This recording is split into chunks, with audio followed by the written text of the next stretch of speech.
জয়গুরু বন্ধুরা, দাস কিচেনের একটি নতুন ব্লগে সবাইকে স্বাগত।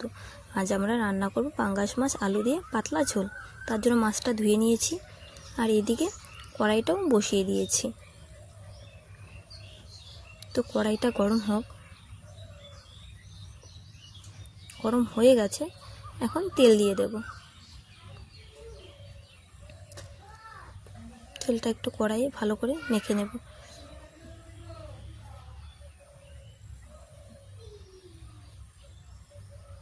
এখন তেলটা গরম হোক, মাছটা মাখিয়ে নিই নুন আর হলুদ দিয়ে।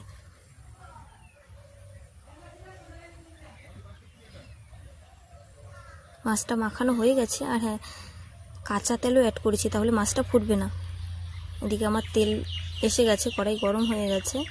এখন একে একে মাছগুলো দিয়ে দিচ্ছি।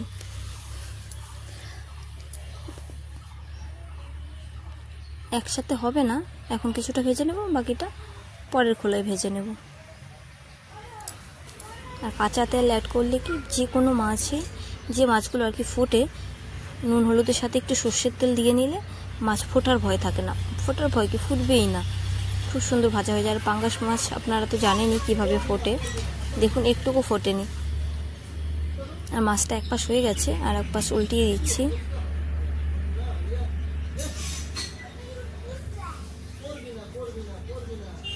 মাছ ভাজি হয়ে গেছে, এখন লাল লাল করে ভেজে নিয়েছি। এখন নামিয়ে নেব। নামিয়ে নিয়েছি, এখন বাকি যে এতটুকু ছিল ততটুকু দিয়ে দেবো। মাছটা বসিয়ে ওদিকে আমি আলুটা কেটে নেব মাছের জন্য। হতে থাক। আলু প্রায় কাটা হয়ে গেছে, ওই ফাঁকে আমি মাছটা একটু উল্টে দিতে আসলাম।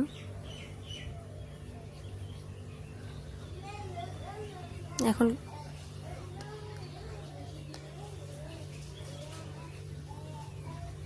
মাছটা প্রায় হয়ে গেছে, আমার আলুও কাটা হয়ে গেছে।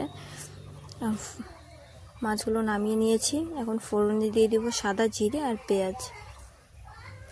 পেঁয়াজটা হালকা বাদামি করে ভেজে নেব, বেশি ভাজবো না, কারণ আলুটাও এর মধ্যে দেবো, দিয়ে ভাজবো।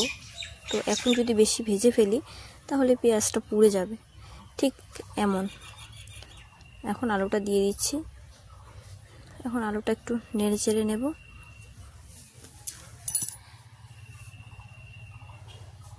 এখন দিয়ে দেব নুন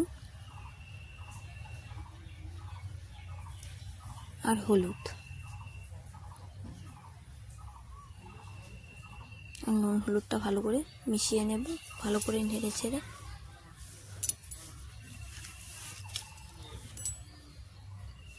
এখন আলুটা ঢেকে দেব,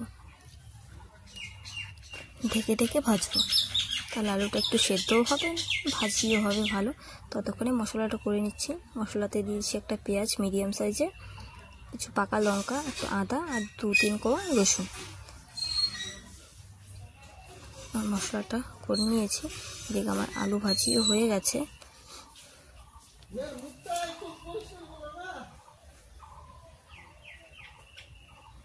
এখন মশলাটা দিয়ে দেব।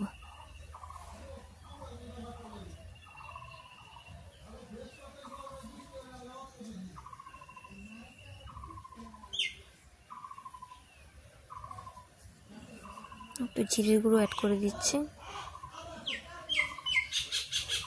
এখন সব কিছু ভালো করে মিশিয়ে নেব। মিশিয়ে মশলার কোটাটা ধুয়ে একটু জল দিয়ে দেব।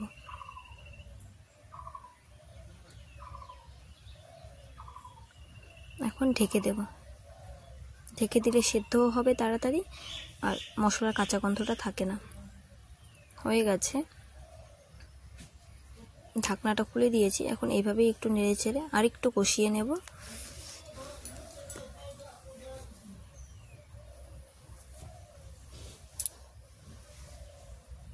খুব সুন্দর গন্ধ বেরিয়েছে।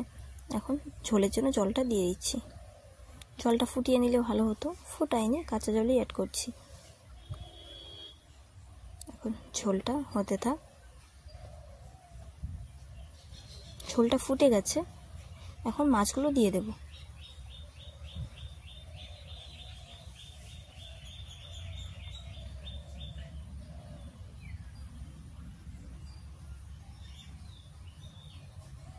মাছগুলো সব দিয়ে দিয়েছি।